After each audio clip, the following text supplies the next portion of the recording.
விசேஷம். வசிஷ்டர் இங்கிருந்து கிளம்பி அங்க போனார். அம்மாவை சேவிச்ச.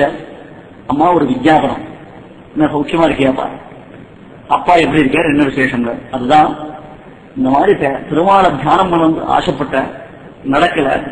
பாரதத்துல வந்து தியானம் பண்ணினார், அப்படி தியானம் சித்திக்கல. அஸ்வமேத வார்த்தை சொன்னதுனால இப்ப சத்தியமிருத கஷேத்திரத்துல உத்தமமான அஸ்வமேத யாகத்தினாலே பிரபுவை ஆராதிக்க போறார். கத்திரி இல்லாமல் யாகம் பண்ண முடியாது, நீ அவசியம் வர வேண்டும்னு அங்கிருந்து சரஸ்வதி தேவியை பிரார்த்திச்சார். சரஸ்வதி சொன்னா நான் வரமாட்டேன்.